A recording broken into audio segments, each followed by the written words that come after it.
देखो सवाल में है, सिंपल सा सवाल है। इसमें बोल रहा है कि एक नियोक्ता है जो अपने कर्मचारियों की संख्या 9:8 में के अनुपात में कम कर देता है। यानी 9:8 के अनुपात कम करने का मतलब होता है कि पहले अगर वो 9 आदमी रखता था, अब वो 8 को रख रहा है। ठीक है। उसके बाद बोल रहा है कि उनकी मजदूरी जो है 14:15 के अनुपात में बढ़ा देता है। यानी कहने का मतलब है कि पहले 14 रुपया देता था, वो 15 रुपया दे रहा है। तो उनकी कुल मजदूरी, जो टोटल उसका खर्च है मजदूरी में, का क्या अंतर आएगा, जो प्रारंभ में 1890 रुपया थी। अब देखो,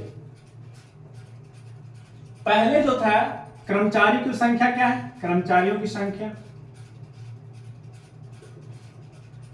9 था, अब कितना कर दिया 8। अब मजदूरी की बात करते हैं, मजदूरी की बात, तो पहले 14 था, अब हो गया 15। अब कुल खर्च जो होता था उसका डेली जो होता था, जो कुल खर्च जो होता था पहले 14 नामा 126, अब कितना हो रहा है 15 8 120। यानी कुल खर्च पहले 126 होता था, अब हो रहा है 120। तो वही पूछ रहा है ना कि क्या अंतर आएगा। तो अंतर कितना आ गया, 6 का अंतर आया ना, यही 6 का निकालना है। और पहले क्या बोल रहा है, प्रारंभ में 1890 रुपया उसका खर्च था। तो एक ये जो दिया हुआ है 126 यूनिट का वैल्यू दिया हुआ है 1890। यानी कह सकते हैं 126 रिप्रेजेंट कर रहा है 1890 को। एक रिप्रेजेंट कितना करेगा 1890 बटे 126।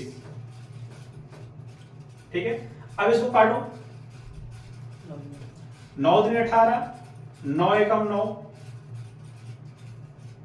2 सत्ते 7 दूनी 14, 7 या 21, और एक कटेगा 15। यानी एक रिप्रेजेंट करेगा कितना को, एक रिप्रेजेंट करेगा तुम्हारा 15 को।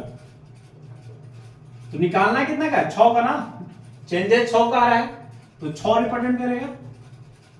6 गुना 15 यानी 15 6 का 90 रुपया का उसका अंतर आ रहा है डेली बेसिस पे। समझ में आ रहा है बात। चलो बंद कर दो, पॉइंट समझ